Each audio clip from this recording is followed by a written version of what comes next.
What's up, everybody?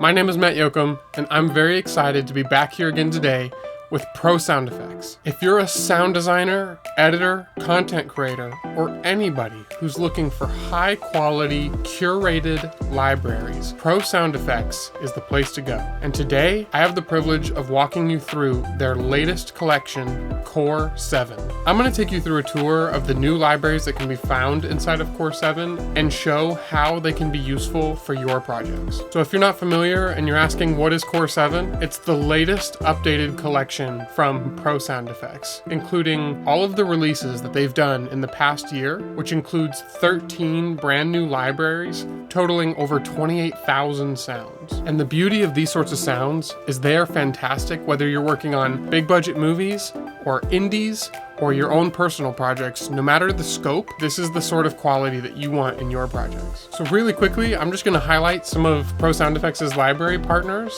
and tell you about some of their new projects that have just been added to Core 7. First, we have Alan Howarth bringing his first major collection to Pro Sound Effects. His general library is packed full of all kinds of goods. Then we have Richard King adding his fourth general volume as well as a whole new collection of vehicles. Mark Mangini has got a great new library with buttons and switches, which are always useful in all kinds of different genres. And Watson Wu is bringing us a whole nother collection of his vehicles as well. And just a couple brand new partners that Pro Sound Effects is excited to work with, and those are Dave Whitehead. Dave has worked on films like Dune, Arrival, Blade Runner 2049, Lord of the Rings, some huge projects. And Lang Elliott has come out with his Wild Voices library, which I did a short walkthrough of before, and it's really fantastic. And then there's Chris Watson, who's well known for his work on the David Attenborough Life series and BBC's Frozen Planets with his new Scottish Borders collection. And then there's the Game Audio Collection, which is bringing its first release in a new series, which is built from the ground up to support game audio workflow specifically. I just listed a bunch of libraries, but I'm now going to walk you through just a handful of them and see what sorts of cool sounds we can discover. This is the Game Audio Collection. This is Pro Sound Effects' first release where they are focusing on libraries specifically tailored to game audio workflows, where often they want shorter file lengths and really high quality recordings to be able to manipulate within their game engines. Okay, so with these footsteps, obviously what we're looking for are a variety of surfaces, a variety of shoe types. I think the more the merrier, basically. So let's just take a look through some of these. We've got sand. So the reason game audio people want individual single files as opposed to long strings is they want to be able to trigger in the game engine that every time a foot lands on a surface, it's triggering an individual file. So by providing files that are already split in our small file sizes like this, it will allow them to very easily drop in groups and to map them to a character's feet without having to do all the labor themselves of cutting up individual footsteps within a longer take.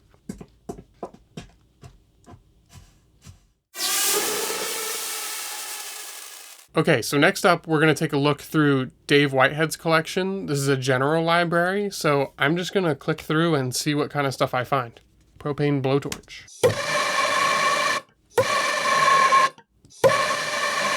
It's got some fun character to it.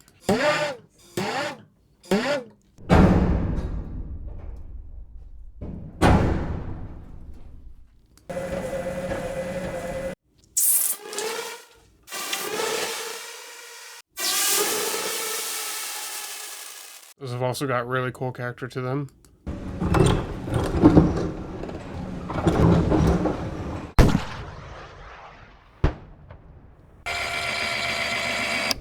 Fun servo.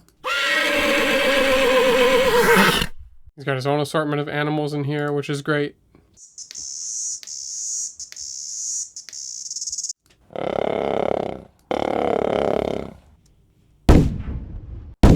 Some really nice explosion material here. From different perspectives as well, which is nice. We've got some guns in here, which is always useful.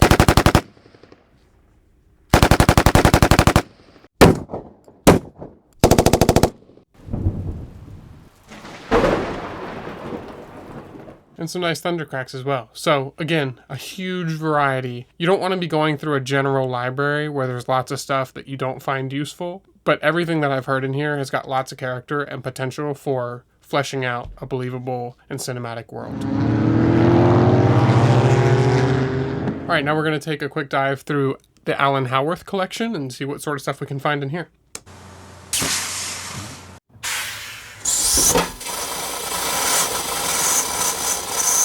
I love the character, like the gritty texture in this and the movement of it. It's great.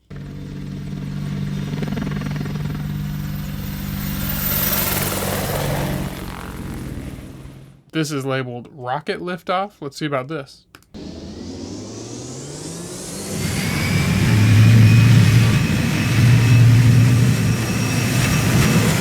So that's a design sound, that's fun. These are ambiances from a racetrack, which is really cool.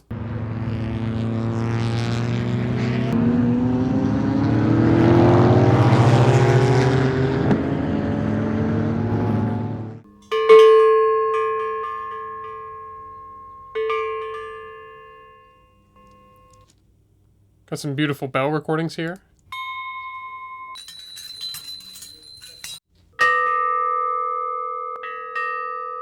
Bells and different sorts of chimes are endlessly useful for design purposes. We've got some designed creature stuff.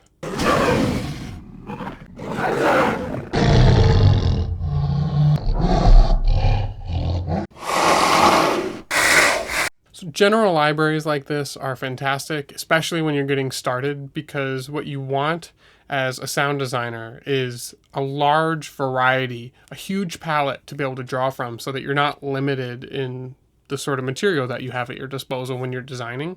And these sorts of collections, especially when they're curated by top recordists like this, are genuinely gold. Lang Elliott's Wild Voices. What I really love about this library is that there's a huge variety of animal sounds, calls, clicks, chirps, anything that you can think of. He's got mammals, birds, reptiles. So I'm just gonna walk through and highlight some of the sounds here and see what we can find. Let's see what a pygmy owl sounds like. And then there's a spotted owl.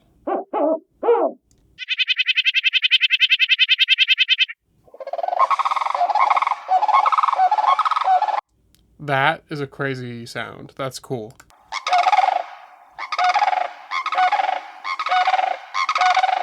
That's amazing. That's really fun. That's a sandhill crane. Sounds great. And he's also got a nice collection of reptiles and insects in here. So let's look at some of these.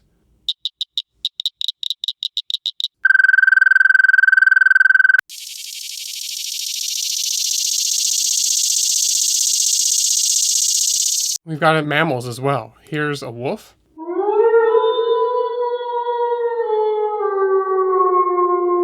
It's a cow.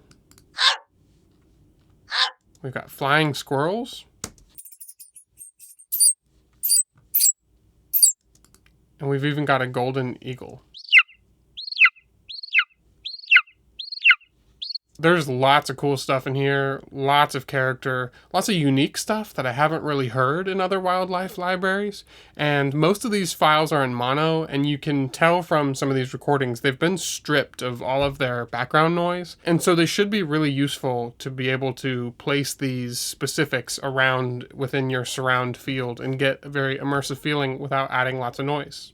Okay, so there you have it. I mean, that is just a very brief overview and a very small fraction of the total amount of sounds that are available in the new Core 7 collection. The cool thing that Pro Sound Effects has done here is it's made it really easy to tailor to your different budget needs. In the past, huge collections like these could be inaccessible to people who are just getting started, but what Pro Sound Effects has done is allowed you to either purchase the libraries in full, or you can do a subscription, and the lowest option is starting at only $29 a month, which is fantastic for the amount of value that you're getting. And the subscription is flexible enough to work on a project-by-project basis. They've also provided various ways to access these sounds. You can either order a hard drive, you can download them, or you can access them through the cloud through their SoundQ app that we've been looking at today. Pro Sound Effects will work directly with your teams or creative organizations to help figure out things like custom multi-user license agreements, and creative solutions in terms of bundling libraries. So if this has piqued your interest, be sure to visit prosoundeffects.com and check out the new Core 7 collection. It'll give you access to thousands of sounds curated from top recordists in the industry. And the palette is ever expanding, and it is a fantastic tool set. Again, whether you're working on big Hollywood films, indie films, or your own personal projects, this stuff is absolute gold when it comes to sound design. Thank you again so much for watching, and be sure to click the link down below to get started with Core 7.